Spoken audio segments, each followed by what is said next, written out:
Hi, everyone. Suzanne Taylor King here for the Idea Lab weekly call called Growth Intentions. This is all about your personal and professional growth today. Hi, Charlie. Welcome, everyone. And today, if you haven't grabbed the notes for the book today, I put them in the Growth Intentions tab in the community. The book is called Unsubscribe. It's not a very well-known book, but it's super powerful about deciding what not to do, eliminating those things that no longer serve you. So let's get started with a little roundtable discussion.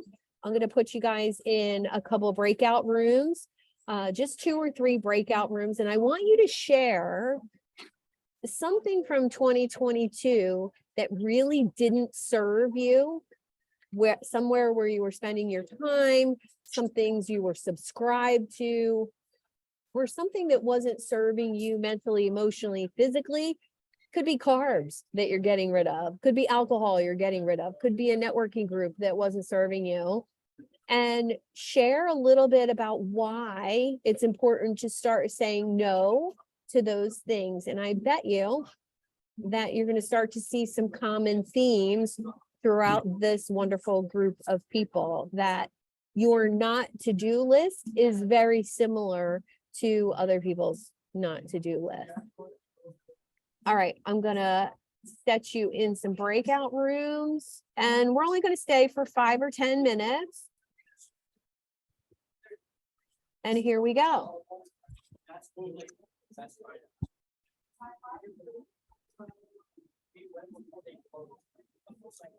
I can't go into a breakout right now just because I'm heading into the office and I'm going to have to switch. So I just declined. Okay.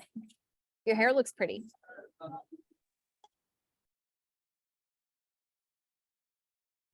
Much better than the look I had this morning.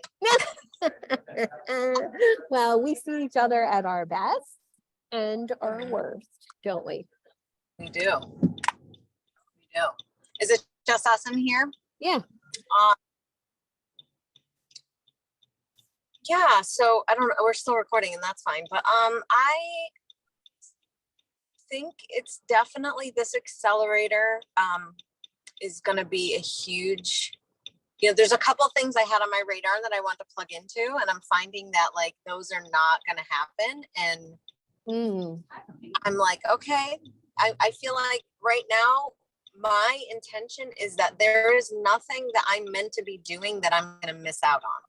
Nice. Like I'm looking to just plug into the spaces that are meant for me. And if something isn't, something that like, especially if it's a free thing, right? So, I've got all these Trent Shelton things that I love to do, but I missed out on a Zoom this morning and I didn't get the link. And I'm like, what am I missing? Like, why am I not, I'm signed up. Like, why am I not? And then I was like, you know what? I can listen to the replay. If this is meant for me, I'm not missing anything. Yeah. And my time was with this morning. So it was actually, I didn't realize it was during our time together that this other thing happened. And, I is being more intentional and purposeful and not, oh my gosh, I need to get all of it because it's, and I think that's a huge shift that is going to benefit absolutely the growth I'm looking for. Absolutely. I mean, I struggle with that too. Don't think that I'm immune to it. That's why I think the topic of this book, if you get a chance to grab the notes on this book. Hi, Susan. Everybody's in breakout rooms discussing their not to do items for 2023, and I'll be bringing them back in about 5. And have you met Tony before? Yes. Oh, nice. You're on mute, Susan. Yeah, I'm gonna have to run into the building in a minute, but I just wanted a few minutes. Yeah, but grab the notes on this book, and I think it'll give you some insights about unsubscribing and being less distracted by notifications, and exactly what we were talking about this morning, Tony, with being on your phone late at night and all that good stuff. Well, and even what I just said about like feeling like I need to subscribe to all these things because they do motivate me, but just because I'm not doing it in the moment that it's happening doesn't mean I'm missing out on it. Like, Yeah. I'll get it when I'm meant to get it. I just can't spread myself so thin that there's no space for me to do the work I need to do. Exactly. All right, I'm gonna run inside, but I'm staying connected. I'm just gonna go off camera and mute. Okay, cool. Hi, Mike. Hello. I might. Got your ears lowered, huh? That I did. Yeah, looks good. Is that a virtual backdrop? Just so did we just get energized by just looking at the picture? No, I'm at Starbucks today. Okay. No, I needed a change of scenery today. I just sent everybody into breakout rooms to talk about things that they need to put on their not to-do list for 2023. I needed a change of scenery today. I needed to see people. I needed to meet with the people I was meeting with in person. And I looked at my calendar today. I was like, they're all local people. I'm switching the meeting to Starbucks. So. Oh, you're on mute. I did that not long ago, and so I picked a coffee shop, but I didn't really want my guests to drink alone. And it doesn't take much caffeine, and I am bouncing off the wall. But Oh, really? Oh gosh, yes. So this is currently, I had 2 cups at home, Mhm. and this is a 4-shot latte. And I will probably have more before I leave here at 3 o'clock. So That's how Mhm. you get so much done in a day, Suzanne. I guess so. I guess so. The secret's out. The secret's out. Susan, we've not had a chance to speak one-on-one, and I'm looking forward to getting to know you. And I'm sorry I didn't get here on time for the breakout, so I'll just be quiet. Same. I got here late as well. At first, I saw it at 11 o'clock on the events thing, so I had it on my calendar for 11 o'clock. And then today, when I went back in to check, I saw it was at 12. Well, you're experiencing my my growth struggle Okay, right now, which is which is a relief. communicating. No, it wasn't me. Yeah, communicating to my assistant what I need her to do on a regular basis. It's forcing me to do SOPs for everything and really have, on Tuesday, you have to have this, and this posted. All the descriptions are uniform, so it's been a lot. Yeah. But Well, I it's used to have it. Then I thought, oh, maybe she changed it for January, but I'm glad we're here at this No, time. it's Switched around my 12. schedule. It's 12, and good. I just sent them a message. I'm going to bring them back in a minute. Suzanne, when do your office hours start? For the Oh, accelerator Yeah, program. it will start after that program. Okay. I'll go ahead Yes. and put it on my calendar, so that's not this afternoon. I just thought I might just jump on. We're seeing Tony in a different setting. Yeah, now she's in her real office. I got a new laptop, which I was so excited about. And then when I got home last night, I didn't immediately plug it into my docking station. And then when I did it like 8:30, my docking station doesn't work anymore. So I had to come to the office, and then I'm supposed to be staying at my son's this week, and I have a bunch of events on Monday, but I couldn't lug everything and my monitors. So I'm going to have to come to the office Monday too. So I usually work from home, which is nice, but I have a bunch of events. So this is what you got to do. Got to do what you got to So, do. Did you switch Yeah. classes, Tony?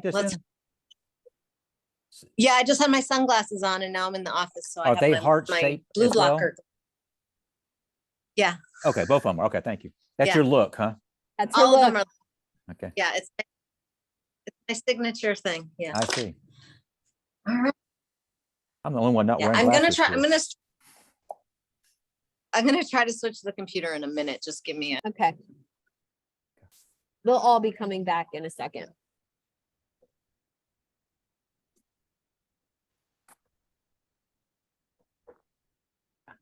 Interesting. Yeah, so office hours will be on Fridays. I'll send you an invite to those too, Mike, when Thank time you. comes. Thank you. Welcome back, everyone. Was it too short, too long? Just right? Too short. Too short. Okay. Well, that's why everybody- God created calendar links, people. Yeah, drop your calendar links in the comments if you like the conversation that you were having. I would love to hear from 2 or 3 voices on what you learned about your own not to-do list and who you were talking to's not to-do list. Who wants to share? I'm going to nominate Lisa. Lisa. Now, you Oh, need to you muted, you Lisa. need to unmute yourself, Lisa, if you're going to complain. Unmute yourself. Oh, well, anyway, I said it. Nobody needed to hear what I said. It wasn't fruitful. So I don't repeat it. Suzanne, you know about my blood pressure and my health issues and my self-care and it Mhm. was preventing me from going into presenting my best self completely. And so I mentioned that. And David shared about his organizational situations and his that's what I remember. That's what stayed in my mind. And it makes so much sense just to get things set up. It's like when I had the vet come over yesterday, instead of waiting for her to come and then figuring out what she needed and such, I anticipated a lot of what she needed, which was putting my pens, all my animals all together and setting up a table for her and doing this and that and the other thing and how to do the morning. So organization before the event starts is, I think, really key.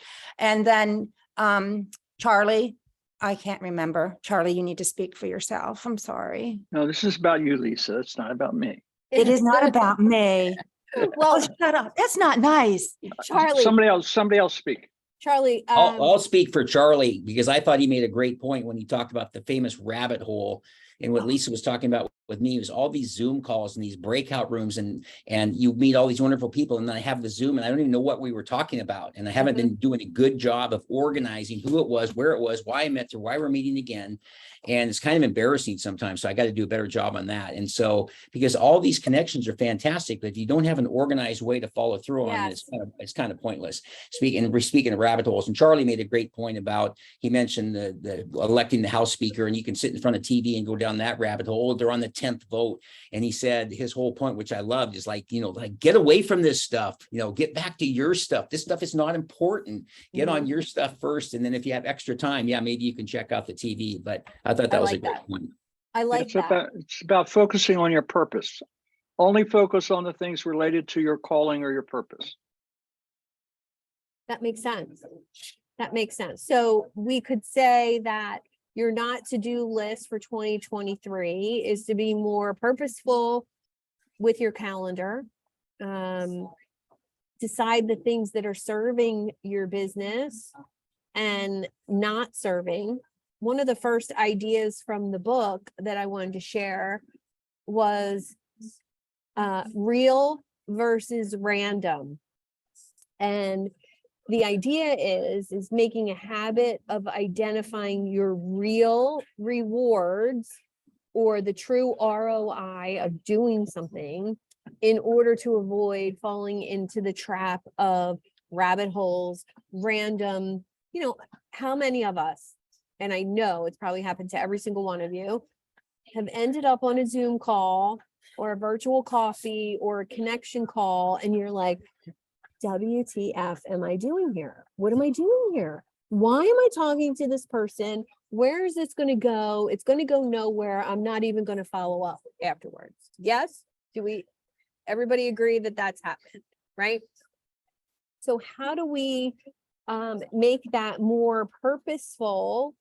To me, it meant deciding going all in on my business and what I'm doing. Now, I'm creating community, but that's not my business. That's not how I generate money for real. So I also have to realize that building community is a part of what I do, but it's not the sole income generator. So if I leave all those income generating things over there, what happens to my income? So if I was going to do this with you guys and create this space with you, I had to say no to other things so I could still do my income producing activities. David and I just had this conversation about speaking. he's a speaker. At its heart, he's a speaker. He needs more speaking gigs. Well, if you're having random Zoom calls with people who are not hiring speakers, how is that serving his business? Anybody else want to share their takeaways from not to-do list? I just actually want to, if it's okay, Of course. Yeah. We talk about community, we talk about connection and getting to know people, and not everybody is your client. And how do you decipher, who is, because I absolutely appreciate what you're saying, so don't misconstrue that. Mm-hmm. People refer the people that they know, like, and trust. Well, I'm kind of exhausted from getting to know people who know, like, and trust, and I'm still not getting the referrals that are going to fuel my business. Yes. How do I shift from that? And I don't want to use I'm going to be frank, time suck, to be more intentional to get to where I want to be. Yeah. Well, I think that I'll give you two answers, my answers for that. And then I would welcome any other inputs from the room. Number one, if you're connecting and having these calls with people who don't have an abundance of people to refer to you, you have to look at who you're connecting with. So that's number one. When I connect with somebody to be a referral partner, it needs to be somebody who has an abundance of their own clients and their own people, who is in that go-giver mindset. So that's number one. Number two is, if you're just connecting with anyone and everyone, they might not necessarily know what you do, I know what intuitive eating is. I know what healthy body image is. I know exactly what you do. I speak that language. Connect with people like that who already understand what you do, and it makes it so much easier. So decide ahead of time who your list. I have my clients do 3 lists of 20 people. A list of 20 potential clients that you want to connect with, a list of 20 potential referral partners that you want to deepen relationships with, and then a list of 20 people who are doing what you do at a higher level. They have more followers, they have more connections, they charge more money, they're more established, more experienced. And start with that list and focus on having virtual coffees with that list of people. That's 60 people to meet with. And if you do all that, yeah, go ahead. So when referral partners, are you giving a fee, a percent? Is this somebody who graciously passes people your way? Are you incentivizing that relationship? What does that look like? For me, I don't do that. I don't do any cash incentives or referral fees. My people who I refer to and that send people to me, it's just. Okay. Can I make Because just like when people talk about referral partners, sometimes it's very, I'm just trying to clarify. Yeah, so I use something that makes me comfortable. I use the word referral partner as somebody like Charlie. I refer people to Charlie. I refer people to Susan, and I've referred people to David. A affiliate partner is something different. That's something where I'm recommending a product or a service and I'm getting paid to do that. So to me, that's 2 different things. Okay, thank you. Can I just make a comment go ahead, about Lee. This conversation? Yeah, I'm in that situation. We were in the room together and I was talking about how much energy I was putting out into one particular thing, being on TikTok for 2 hours a day for several weeks, doing a lot and feeling like I'm not getting the responses or getting the following or getting the whatever I wanted out, not getting back. And as it relates to this and connecting with other people, I find myself doing the same thing. I'm likely not going to buy anyone's coaching services, but I know people and I will recommend them to you that may not buy your services, but may help you get on the, maybe even to get you on the podcast to help further your message. If I like you, I understand what you're talking about. I'm going to see myself in you so much that I cannot help but to help you be successful. I will Yes. do what I can to help you be successful. So when we connect, I want to talk to you and know about you. And then when something strikes my fancy and I think about, oh, Lisa's perfect for this, I'm going to tell everybody. Mhm. And I think that's what I'm striving to do for other people. I want to have that impact on them. So when I go into these calls, if I don't get that, then I know, oh, well, okay, maybe it won't work, but that's okay. Fine. Now I know that. And I can refine my search a little more. But I'm looking to imprint on that. I'm not looking to get, I just want to be on top of their mind. I don't want to get anything else from them. I Yeah. just want to provide the kind of value that will help me be on top of their mind, if that helps. Yeah. God, you're powerful, my friend. Thank You you. are you are so freaking believable. It's unbelievable. Well, Yeah. I think what you're all talking about too, That the feels more great. people, the more people that you meet and you have meaningful conversations with, the more you can stay top of mind. And it's also an opportunity to sharpen or make clear what your differentiating factor is. Like, look at Yes. Coach Lee, like it's Mhm. clear what his differentiating factor is. Everybody wants to be in the room with him. Mhm. Right. So it's, I think when you do that, then it makes it worthwhile. Right. I mean, I'm addicted to that. That is actually one of my focuses for 2023 too, is to watch my calendar, because I am likely to get on virtual coffees with anyone because I just love learning people's stories. Mhm. Then I have to Yeah. be more strategic about turning it into opportunities. Yeah. Yes.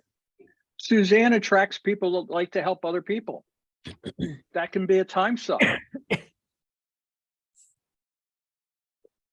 Yeah.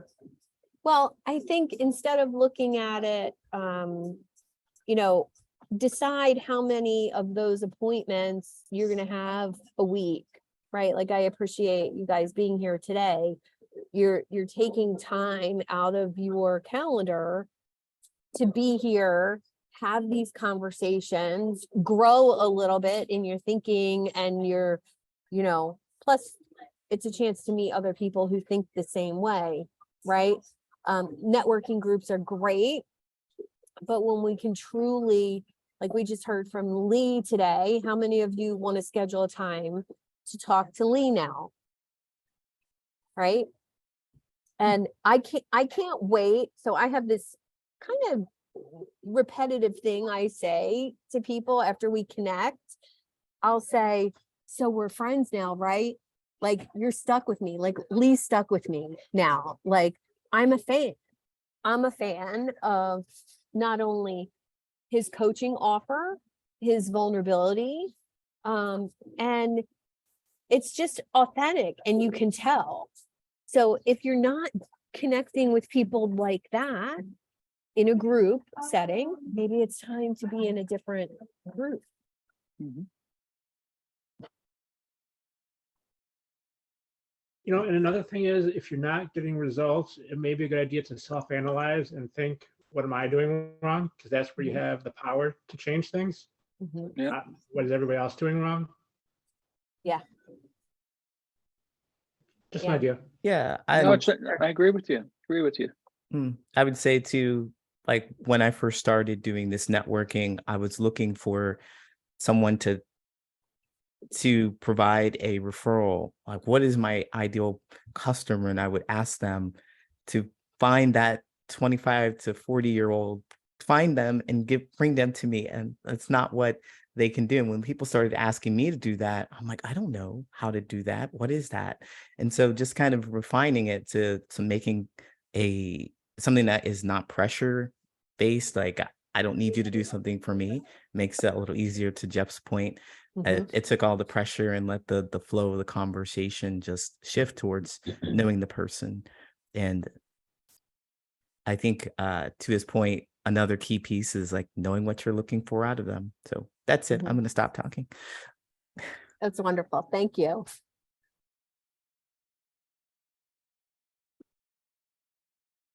Hi, Sarah. Thanks for joining us today. Oops, I forgot I was muted. Hi, I'm late. I was very engaged in putting in some speaker applications, and all of a sudden I looked up and I'm like, oh, I'm I missing. gotta go. So I apologize for being late.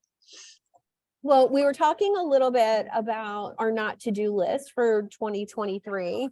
And the notes on the book that I share, it's called Unsubscribe. And it's about unsubscribing from needless email. Whatever you have to do to really clear out your inbox. And it kind of translates into your calendar. And looking at your calendar and getting things off of your calendar. And somebody suggested a couple weeks ago, I heard the term clear your calendar and make things fight to get back on it. Who was that, Susan? That was Melissa Henry posted Okay. that, yeah.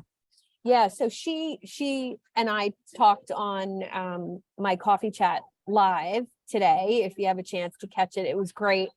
But that struck me. Like if I emptied my calendar for a week and things had to fight to be back on, they had to justify why they were there. That was huge. Same with your inbox. And I can't tell you what it's like to have an email that is only my clients emailing me or somebody emailing me to work with me or connect with me. No junk, no newsletters, no advertisements, no sales emails from other coaches. That all goes to another inbox, and I choose to look at that if I feel like it. That is freedom. There's also no email on my phone, which means I have to be intentional about checking email.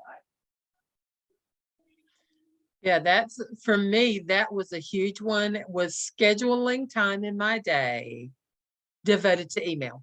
Mm-hmm. That's it. I don't do anything else during that time, but I also don't check email 95 times a day either. Yes. Yeah, I have figured out that nobody will die if they don't get my answer immediately. It is not terminal. Yes. Yes. And what if, I just want to suggest that if you have clients, if you work with clients, what if they had your phone number instead of emailing you? And I don't know, to me, I would much rather answer a text message from someone who is my client or my connection. And Daniel, who was here earlier, he teaches a lot about networking and connecting and building that inner circle of people. And he said that having a connection is somebody who's in your phone, that when they call you, you answer or you return their call, that is a connection.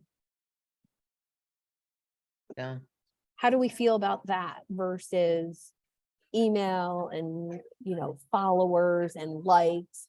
Connections are in your phone. Yeah. I It's would so agree. easy to say, I have 3,000 followers or 10,000 followers or whatever. But are you getting any value from that? If both parties are not getting value from that connection, for want of a better word, then it's really pointless. Yeah.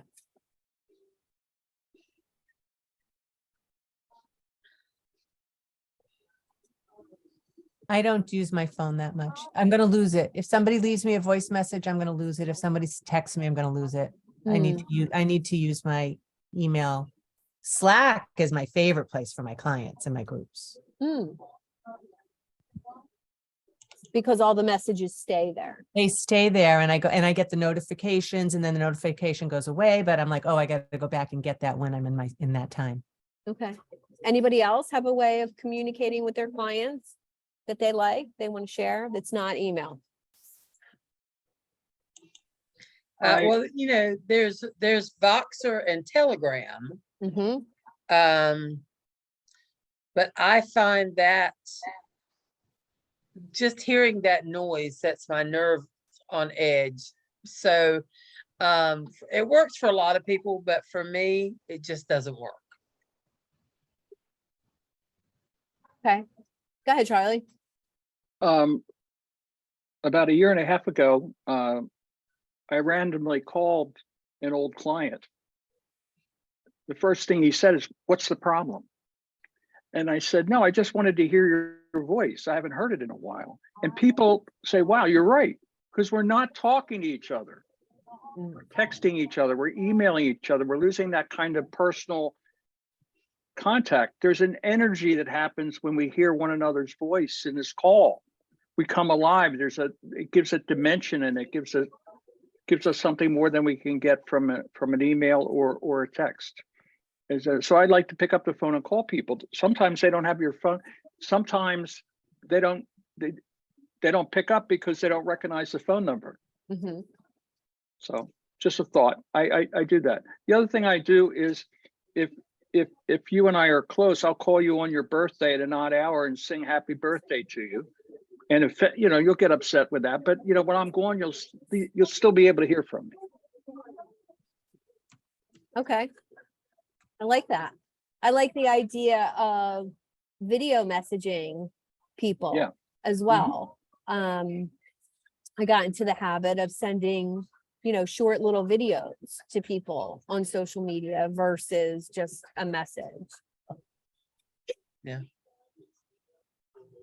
I'm with Charlie. I can do the texting. I will, if the person prefers texting, then I'll stay texting, but I prefer at least a voice. I like the Zoom thing. I've got to figure out how to do that.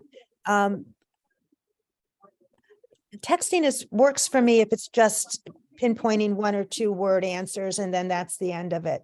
But I'm all for making a telephone appointment, or if we both have the time right then, I'll just say, "Can you talk right now on the phone? Can we call and talk?" Or do you want to make a telephone appointment? If the exchange goes on for several back and forths, I think it's a better. Sometimes you need to investigate and you need to ask questions to get to the point. And I think it's all quicker on the phone than in texting. And very true. That's my very opinion. true. Yeah. I'm going to share something in the chat that is going to help us, for the next half of this conversation about staying focused and, really doing work that is part of your mission and purposeful and moving you forward. And this is shared in the book, mission-based work, project-based work, and skills-based work, and knowing the difference between the three.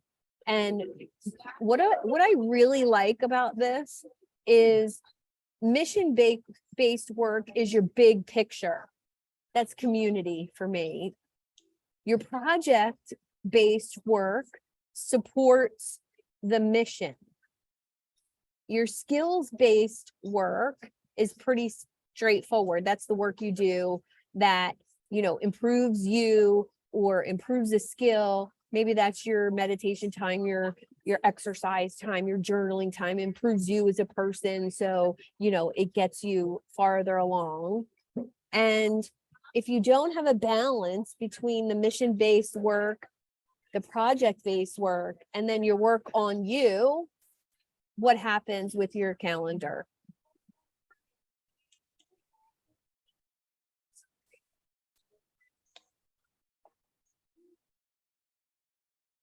Well, I'll just fill it up with the stuff that I think I want to do. And is that Netflix and chill, or is it, making food in the kitchen, or throwing a load of laundry in when you're supposed to be working? Like, what does that look like? Well, yeah, sure. Yeah. Netflix and chill if I feel overworked. I'm like, Yeah. oh, and all this work I'm not doing. I'm exhausted. Yeah. Yeah. But that tends to be what happens. Or I'll do things like I talked about in our group about spending 2 hours on live. I'm thinking that is going to help me in some way, but I don't know how. I don't know how it fits into my mission. Yeah. So doing things that don't really benefit me. Well, I find that with a lot of entrepreneurs and social media in general, and I consider email one of those kind of arms of, marketing and social media and putting yourself out there. A lot of people spend a lot of time on social media and they're not really sure why. Because they're not receiving anything from it except likes and maybe a couple comments, but they're not receiving an actual ROI from it except the likes and the comments. So I think that's super important to look at and decide for yourself. We're all content creators here. Go ahead, Lisa. Sometimes we don't really know right away where that value may or may not come from. So an example that I just experienced is that I had really been focusing on video the last 6 months. And it's not as if, like I'm, going back to the likes, who knows who sees what. But I was just asked I'm speaking at an event in a few weeks and they're doing a cable interview. And she reached out to me because I'm one of the speakers. And she said, I see you on video all the time. Come be on the interview with me. So that was, a pleasant return on investment. I don't know where the dollar value is going to come from, but it just got me additional exposure from something that I'm going, is there value in it or isn't? So sometimes sometimes it's hard to tell.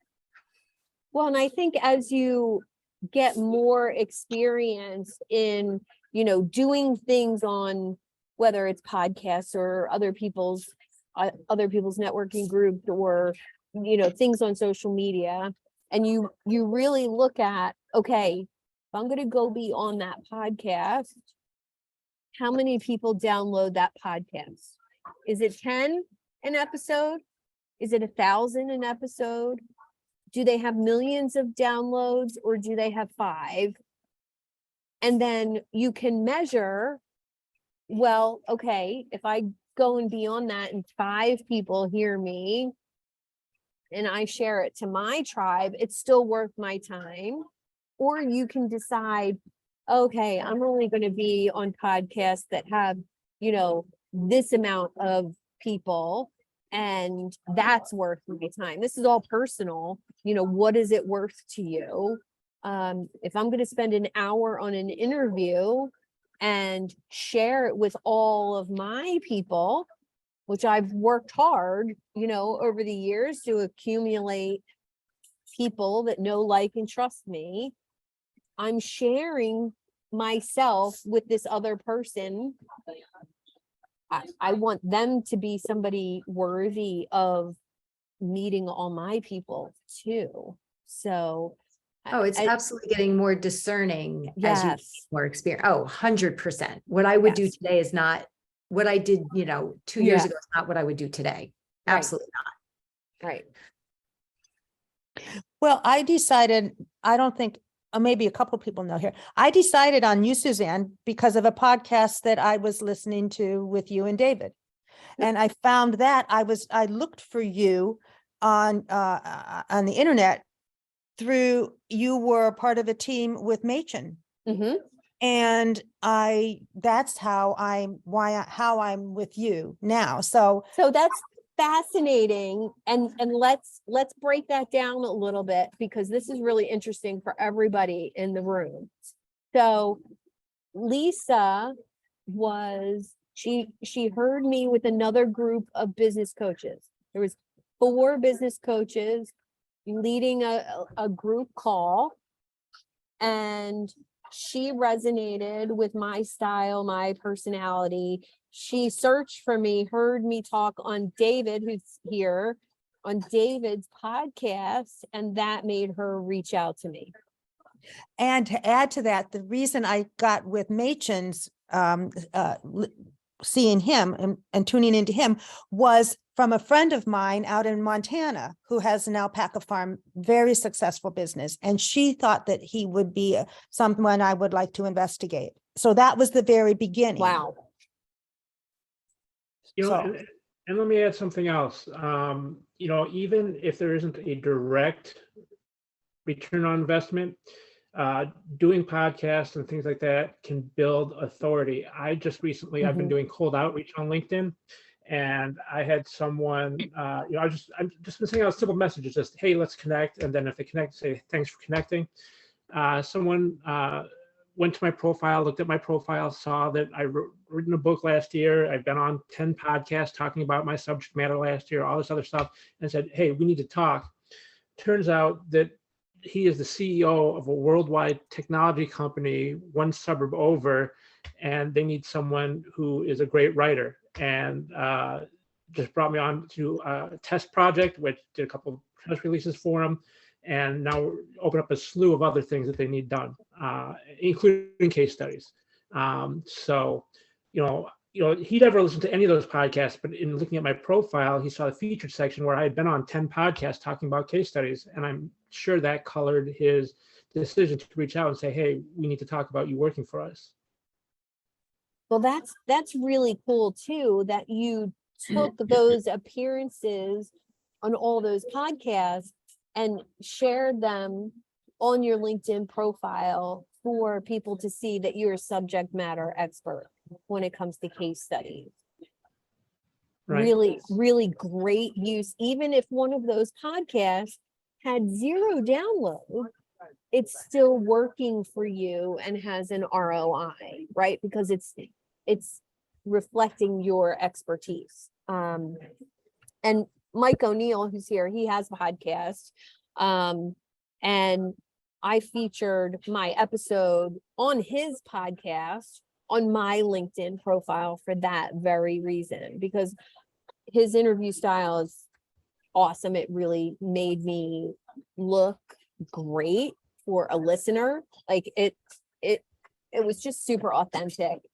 And if somebody goes to my LinkedIn profile and sees that, well, one, they're going to see Mike has a podcast. Cool. But they also see me on someone else's podcast. So it doesn't really matter how many downloads Mike got. It's working for me. So I would encourage everybody to, you know, make sure you're doing content like that. If you spent 2 hours filming TikTok content, where else could you use that content to make you look good? Be on content that makes you look good, right? And be able to use that.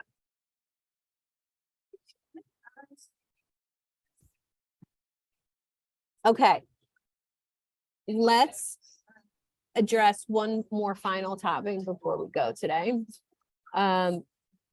It's your superpower. And this book talks a little bit about being a creator and stepping into your superpower. So it talks about the superpowers of this next time period of a digital age. The age where most of our prospective clients or referral partners are uber distracted. They are not connected, like the things that we're talking about here. They're not putting boundaries on their calendar, their emails, their digital distractions. So if we know that, and we can do better than that, that puts us ahead of other people, our competition, and it also puts us in a position where we have a superpower that most people don't have. The superpower of not being distracted, of being intentional, of being present with other people.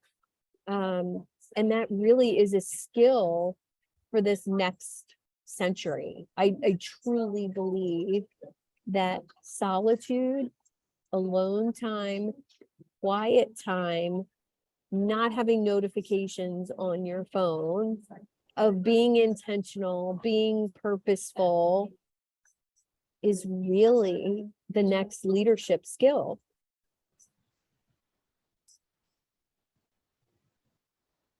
How will you step up? Not only for your clients, but for the reason you do this job that you do. It's your family, right? So how will you be less distracted for them?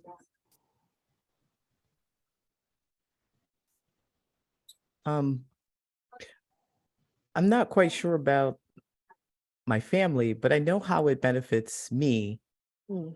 being more in tune to myself, like really bringing clarity to what I'm going to do with my time and really being able to pull all this information outside of my head, dump it on the table with my journal or write it down or something and sift through it and see my actions. Is it aligned with what I'm trying to get?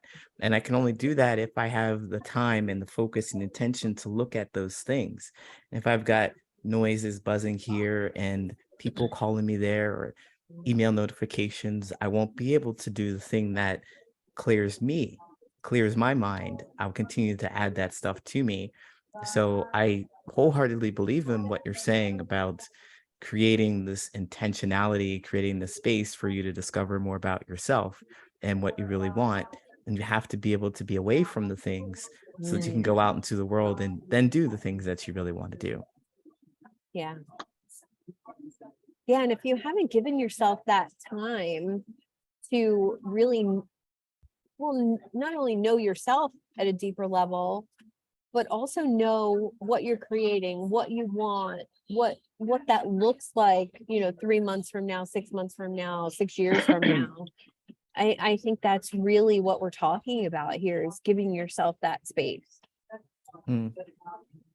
And you can't do it when you're checking 400 emails a day, because that used to be my inbox, 400 a day. And none of them meant anything to my mission, my purpose. And it was a mass unsubscribe for me. That helped me start that journey of deep work time. I'm going to drop the name of a book. We have talked about it here before, but I'm happy to bring it back.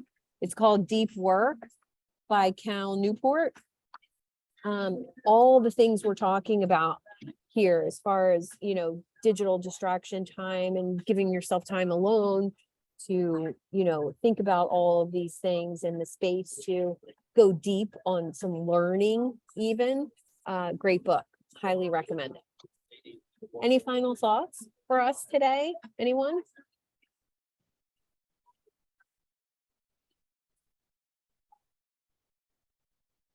Thank you. I've appreciated the conversation. Yeah, appreciate your input, Lisa. Look forward to connecting. Monica, you've been quiet today. Good morning. It's just very early in the morning here in Hawaii, and I led a meditation at 6 a.m. Hawaii time, so I'm just a little tired. Nice. But Maybe we could twist your arm into leading a meditation for us here on Growth Intention sometime. I'd be happy to. I absolutely enjoy it. I'm just a little tired. Okay. I've thoroughly enjoyed the conversation though, and the only thing I would add is I actually turned the ringer off on my phone a couple years ago, and it's only come on maybe once or twice when I was expecting to hear from my daughter. She's the only one who got the ringer. I love that. You don't get the ringer. And for me, as an athlete, my training time is my disconnect time. So I'll bring music. Sometimes I'll listen to a podcast. And the interesting thing is, I'll go out on my bike and I won't even remember what I was listening to. I just completely disconnected, and it ends up being some sort of distraction in the background. But it's so beneficial for our mental health to have that in whatever that looks like for you, just to be able to disconnect from everything, even if it's just for 15 minutes. It makes a huge difference. So I'm very glad that you brought that up. Thank you. Yeah, you're welcome. I love that because, you know, being an athlete, that time during training or for me, it used to happen leading exercise classes because I would be in tune with the timing of the music, the actual music, the people in the room, and then my own performance. There was no time to think about, oh, is my thigh jiggling? Is my Yep. arm not looking buff enough for this? Or do I have a pimple and everybody's looking at it, right? There's no time for any of that up here. And that state of flow that you get into as an athlete, what if that's possible for work? And that was my question to myself when I got injured and couldn't, you know, perform exercise wise. I still needed to access that state for my own. It was like my therapy. It was my time to just really, oh, it's so good.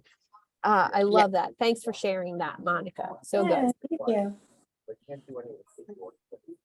Anyone else?